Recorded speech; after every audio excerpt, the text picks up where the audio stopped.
All right, 5 minutes after 9 o'clock. Nice looking Monday morning. I hope you're doing well. And if you're not doing well, I hope you're in a hospital with a good nurse. Yeah. We got a story right here. This is a true story, from what I understand. John Foxjohn is on the phone. He's the author of a book called Killer Nurse, the harrowing true story of one woman's murder spree in an East Texas town.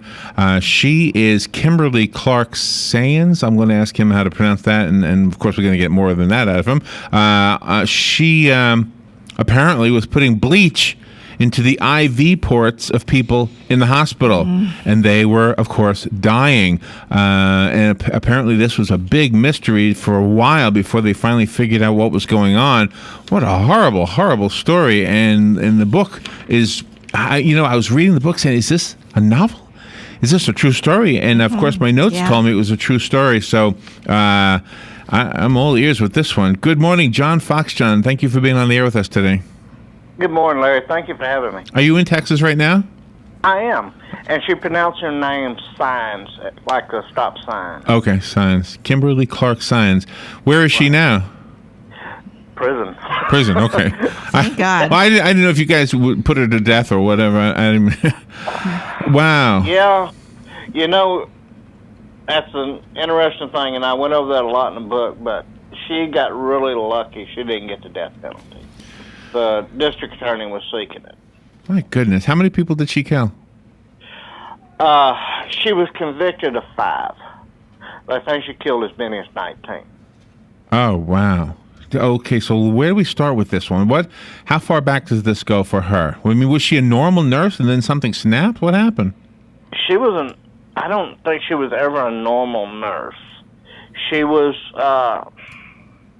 she graduated in December 2004 from a 2-year nursing school. Okay. And she had 6 nursing jobs in 3 years. Okay, that tells you something, right? Yeah, she was fired from all of them. At DeVita, which she was working at DeVita, which was an outpatient dialysis clinic when all this happened. Okay. She was working there, but that was her 6th job. But she had been fired from all the others. What were the reasons for her being fired? What was her work habits? Was she just I don't know, what was describe maybe if you know. Well, yeah, the only one I don't know is the first one. She worked at Woodland Heights Hospital here in Lufkin for 2 months, and she was released from there, but nobody would say why, and we couldn't find out why. Okay. Her second job was at Woodland Heights Hospital in Lufkin, and she worked there for almost 2 months and was fired for stealing Demerol and injecting patients with pain medication they didn't need. And she got another job after that? She got 4 more after Oh, that. wow. You think one time injecting people with things they don't need is enough to be the end of your career? Yeah, for them to strip you of your nursing license. Yeah, there's 2 big problems that go into this. And Woodland Heights made a charge against her nurse's license. But these charges don't actually show up until they investigate them. Oh. And she was actually fired for murdering patients before the Texas Nursing Board got around to investigating that charge from Woodland Heights. Okay. And the second problem, and this is nationwide, and an employer can't say anything to the next employee about them. All they can say is if they would rehire them back or not. Oh, yeah, but this is. Did they say no? I wouldn't. Yeah, they did. She had when DeVita hired her, she had 5 no rehires on her record. Oh my goodness! So is DeVita held responsible at all? They were sued quite a bit, and to their credit, they settled a lot of those suits out of court. But they had no way of knowing this about her. And that's just one of the bad things about this. They had no way of knowing this. Okay, my notes say that 34, I think it said 34 patients were rushed to the hospital, and 19 of them died, right? Well, there was 34 patients that were rushed to the hospital in April of 2008. Just in that month. Oh my Just God. in that month. Oh my Oh God. my goodness! So were there a large number of patients being? When the patients arrived, now she was using bleach every single time, right? Putting it Right. into their blood. Right. She was injected in dialysis patients. A machine takes her blood out, and it goes through a filtering process, and it comes back in. She was injecting the bleach into the dialysis line. Oh my goodness! Now, Oh. when the autopsies were done, did the autopsy show bleach in the people that died? Well, first of all, there was no autopsies. Why? Oh. And second of all, bleach does not show up. Really? Okay, so even if there was an autopsy, it wouldn't have proven anything. Wouldn't have shown up. Bleach, and it's kind of hard to explain, but when it hits the blood, it attaches to all the little particles in the blood, all the cells and everything, and it becomes automatic, immediately invisible. The first patients that she was tried for. Now, there's others they thought she killed, but they just didn't have the evidence to try her for them. Okay. But the first one she was tried for, they thought they died of natural causes, heart attacks. Oh. Was she selective? Was there any rhyme or reason with who she chose to kill? Well, yeah. Oh my gosh. Oh. Yeah, there was. Yeah. And what can you help us understand that? It's a little bit difficult. I think she was killing patients. First of all, you have to understand that she was a very miserable woman. Very miserable. How old was she? Or is she? When this first one happened, she was 34. 34. Okay. And I don't know if this plays a role, but was she attractive? That's a yes. Oh, that's so subjective. I know. Oh. Well, sometimes To me, no. No. Okay. So, was she killing men? I guess is what I'm going for. Were like men hitting on her, and she said, "Well, you're done." Or Yeah. She may have been to men. I'm not sure. By the time the trial took place, she was kind of large, but she wasn't real large when this all started. when it started. Okay. Yeah. But was that an element at all in who she picked to kill? I kind of stopped you from explaining this, so maybe I shouldn't have asked that other question. But what are your thoughts on why she picked who she picked? I think she picked the one. There was a deal, and people still ask me this all the time. Was this an angel and mercy thing? And no, it wasn't. She was picking people who wasn't as miserable as she was. Oh. The patients she chose were the model patients. Now, understand that dialysis patients, for the most part, they're old, they're sick, they're cranky, they're hard to get along with. Now, that's not all of them, but for the most part. Okay. She was picking the ones that wasn't. Oh, okay. Oh my goodness. Okay, so was there surveillance video that's kind of led to the end of her crime or her killing spree? No, this is a whole convoluted process here. But in April 1st, 2008, let me explain this. It is very rare that a dialysis patient dies while hooked up to the machine. They're an outpatient clinic. There's doctors, there's nurses, their vitals are constantly monitored. Right. Like 1 in 700,000 die hooked up to the machine.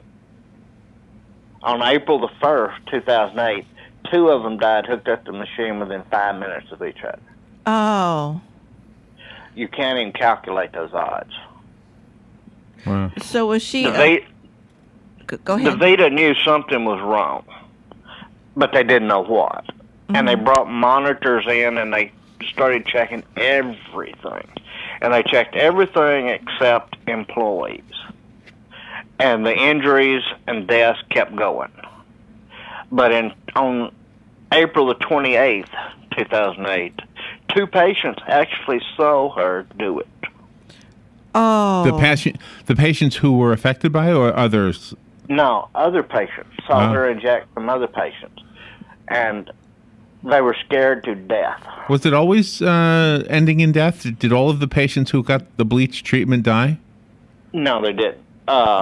She was charged with 5 capital murders and 5 aggravated assaults. Okay. In Texas, it basically is attempted murder. Does the person who had bleach in their blood and survives end up with brain damage? No, all this depends a lot on how their medical condition to start with first, but also how much bleach they got. And, of course, she just drew some up in a syringe and injected it. She didn't always inject the same amount. Do you know? Evidently. Evidently. I have a quick story. I worked for the juvenile department here in Florida many, many years ago, and there was an incident that changed everything in the juvenile center where the not students, whatever they were, the juveniles, some of them drank some bleach, some liquid bleach. Yeah. After that incident, by the way, they went to powdered bleach. But anyway, they drank some bleach to kill themselves. Mm-hmm. They told the staff that they drank some bleach, and of course, we called 911, and the emergency, the guys came and took them. They did not pump their stomachs because apparently that does more harm than good. They did something else. I don't know how they do that, but anyway, the nurse on duty said they'll probably be okay because bleach is like 92% water and like 8% actual whatever the bleach chemical is. Right. It was very close. So was the hospital bleach more potent than what we would buy like off the grocery store shelves, or was it the same stuff? It was the same stuff. Really? Oh my God. So I guess if you drink it, it's not as bad as if you inject it into your blood.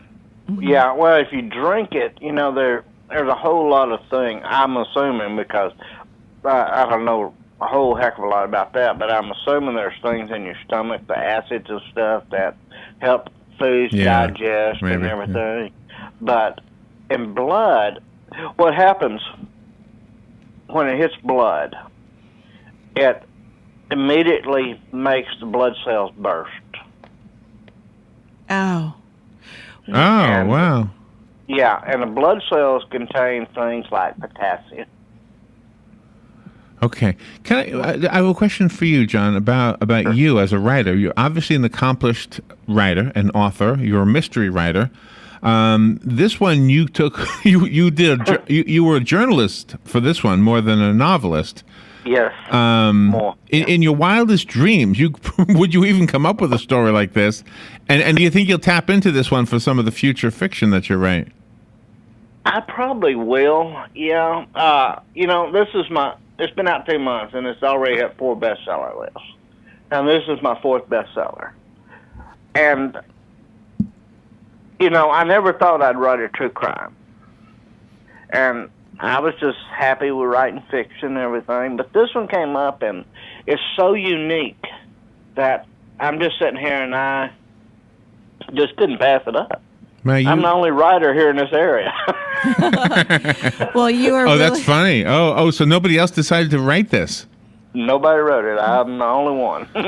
John Foxjohn is our guest, just to reintroduce, and his book is called Killer Nurse. It's the true story of one woman's murder spree in an East Texas town. The woman is Kimberly Clark Sines, and she was working for the DeVita Dialysis Center in Lufkin, Texas, and basically killing patients by putting bleach into their IV, whatever you call that thing, the IV port. Yeah. And that's the first time in history, by the way. You, by the way, have an extensive list of credentials aside from being an author. You're an Army Airborne Ranger, a Vietnam veteran. Thank you for that. You've been a police officer, homicide detective. So, but were you any of those roles in this case, or were you simply a citizen of this?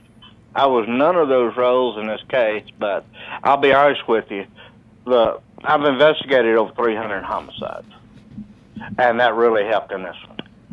Okay. So did you go interview people in order to write the book? I interviewed 237 people. Oh wow! Oh wow! Did you get any repercussions from the families of her? No, I haven't really heard from them, and I wrote the truth, so it's sure. kind of hard to have repercussions. And Did you keep the names of the victims? I'm sorry. Did you in the book? Do you name the victims with their real names? Oh yes. Matter of fact, I dedicated a book to the victims. Would you have access to the court documents and all the research materials so you could keep your accuracy? All that. And that was the hardest thing I had to learn, was how to go about getting these records and what records I could get and all that kind of good stuff. Oh, really? So did anybody look at you with a curious eye, wondering what's your interest in this?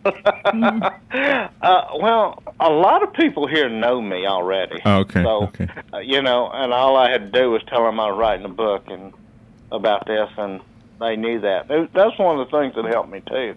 I already knew the people in the DA's office. I already knew the people in the district clerk's office. I knew the people in the courtroom and all that kind of stuff. And so Did you? I had a little foot in the door anyway. Oh, you could feel the emotion, though, as I was reading the book for all of your characters. You have such a wonderful demeanor about you, sir, that what you have seen throughout your lifetime has had to have been absolutely horrendous. You really kept the book in perspective. I tell you what, there was really parts of this book that was really hard to write for me, because you have to be in the courtroom to really understand it, especially those victim impact statements. They were just heart-wrenching. They just rip your guts out. And you document the courtroom setting as well. Tell us a little bit about the defense. What was the defense saying? She had two defense attorneys. One of them was young, arrogant. He wasn't really the lead defense attorney, but he was the one that handled the trial. And had another one that was older, experienced, a death penalty specialist. And they basically shunned him to the side. And that was a mistake. Well, she would have been convicted either way. Okay, well, were they trying to say she didn't do it? Were they trying to say she was insane? What were they saying? They were trying to say, they tried to blame DeVita. The whole start of this was this young defense attorney's plan was to blame DeVita. She wasn't doing this. DeVita was doing it. DeVita caused all this, and they were just using her as a scapegoat. Oh, wow. Did you get a chance to speak to Kimberly? I spoke to her, but not really interview her. I asked her before the trial started. I asked her if she would talk to me, and she said she would. But that, of course, that was before she was convicted. Okay, so and since then she hasn't said a word, right? No, and of course there's an appeal going on too, so that's not going to happen. This is absolutely horrendous. How can somebody do something with this like this and then not even show any remorse when they're caught? Because she not only didn't show remorse, she sat in the courtroom and taunted the victims' families. In what way? How? She would turn around and smile at them and laugh. Oh, wow. Oh. Yeah. Wow. Boy, if this was fiction, I don't know which is scarier. If it was me. Yeah. The sad part is it's not. No. That's the sad part. It is not fiction. It actually happened. The big thing for the prosecution going in, she did not, nobody can tell you what a serial killer looks like. But she didn't look like one. She was young, she was married, she had 2 kids. Oh. And he was afraid that the jury would sit there and look at her and say, this woman didn't kill all those people. And then when trial started and the way she was acting and everything. The jury even said, we didn't know what one looked like, but we sure got a chance to see what one acted like. Oh, really? So she was... There's something's not right mentally with her, right? Right. There can't... Well, you kill 5 people, there can't be something. Something's got to be wrong. By the way, when I asked you if she was attractive, I could have just looked at the photo and known she was not attractive. Well, those are jail photos. That's a really tough one to say. You have to feel sorry for her children and the husband, because they need to be the ones that live in a jail cell now, because they have to go and they have to change their names and move to a different town, because how could they exist in the same town where she committed those murders? What do you think? I feel sorry for the kids. I don't really feel sorry for the husband. I don't think he had a record too, didn't he? Yeah, he's not the squeakiest clean person in the world. Yeah. Well, you've held our attention, that's for sure, and we haven't even scratched the surface. The book details everything in the story. Yeah. I have a paperback copy of the book. It's a best-selling book, and it's called Killer Nurse, the harrowing true story of one woman's murder spree in an East Texas town. John Foxjohn is the author, if you want to look him up online. I would like to give the copy away that I have, so if you want it, call me at 622-9622. That's the WOCA Climate Control Source Hotline, 622-9622. John, do you have a website you can tell us about? I do. It's www.johnfoxjohnhome.com. johnfoxjohnhome.com. Are your other writings available on the website? Yes, sir, they are. The other books? This is a hard question because this is a tough story, but did you enjoy being a journalist more than a novelist? I tell you, when this ended, I said I would never do it again. But since then, I've changed my mind. Oh, really? Yeah. It was so hard for me because I had to learn to do this. You know, I had to learn to be a journalist. I had to learn what I could do and what I couldn't do, and how the legal things I could do to go about it, and all this kind of stuff, the release of information, the Open Records Acts, and all this. I had to learn that. Right. Let me give this one away real quickly. Good morning. You've got the book. Who's this? Good morning. This is Rosa V. Hello, Rosa V. Do you know where we are? Yes, we do. Okay, we're in the Paddock Mall now, just so you know, okay? Okay. And thank you very much. The book will be waiting for you. Okay. All right. Bye. All right. Well, what an attention-holding story for sure. John, thank you for being up early to be with us this morning. John Foxjohn, go to his website, johnfoxjohnhome.com. Is the book available as an ebook? Yes, sir, it is. Okay. It's available in all formats. All right. Thank you, John. Thank you for being with us today. Thank y'all for having me. I appreciate it. Bye.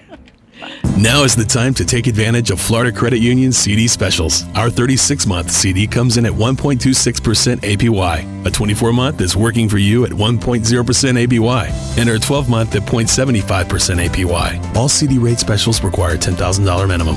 With friendly service and rates like these, it's not hard to see why Florida Credit Union has your CD options covered. Florida Credit Union, connecting your money to your life. Call 352-237-8222 for more information. Phoenix Promotional Solutions, your company supplier of banners, digital decals, yard signs, and magnetic signs. Where you give them approved artwork by noon, the next day by 4 p.m., you pick up your banners, digital decals, yard signs, and magnetic signs. Phoenix Promotional Solutions, 368-2404. That's 368-2404. Don't forget, they do vehicle wraps also. Phoenix Promotional Solutions, 368-2404. Hi, I'm Yvette, and I'm here to tell you a few things about ABC Frederick's Appliance. They sell not only new, but used guaranteed appliances. When you call ABC Frederick's Appliance, they will provide service on what they sell and any appliances that you own. ABC Frederick's Appliance is located in Bellevue, right over the railroad tracks. Call 352-629-5181. That's 352-629-5181. That's 352-629-5181. ABC Frederick's Appliance. Ugh, what wrong? Need wood for fire. Ugh, I go get. Ugh, I got wood for fire. Ugh, what takes so long? Had to use restroom. Someone not refill toilet paper. Ugh, my bad. You wash hands? Ugh, of course. Ugh, what caveman you take me for? You know, Dan, people who save money by switching to Mike Scott Plumbing sure are happy. Well, Brittany, how happy are they? Happier than a caveman with indoor plumbing. Yep. Get happy. Get Mike Scott Plumbing. If water runs through it, we do it. 237-2888. Hi, this is Brad. I want to take a moment to talk about a serious issue. In the next 5 years, the aviation industry is projected to have a shortage of commercial pilots. Now is the time to start training. Ocala Flying Club has started a scholarship for the youth of Marion County ages 17 to 24. The club will donate up to $4,000 towards a pilot's license. This will help get the student on their way to obtaining their commercial pilot license. If this sounds like something you would be interested in, or if you know someone that would be, please contact Ocala Aviation Services, 861-7484. The following message is brought to you by the Florida Division of Emergency Management, the Florida Association of Broadcasters, and this radio station. This hurricane season, the most important thing you can do for your family and your business is to develop a hurricane preparedness plan. Florida's Division of Emergency Management's website, floridadisaster.org, now has a planning tool that will help you come up with your plan. All it takes is a few minutes to get a plan to better protect your family and your business when a hurricane threatens. Get a plan. Get yours at floridadisaster.org. Hi, I'm Leah Caruso with Strive Rehabilitation, inviting you to join me Thursday at 11 a.m. for Health Matters. Ocala Health and Strive have teamed up to bring you the latest information on good health services available to you right here at home. This vital information will help you make informed decisions about your health. So don't forget to join me here at 11 a.m. Thursday. It's news you can use from Ocala Health, Strive, and your friends here at WOCA.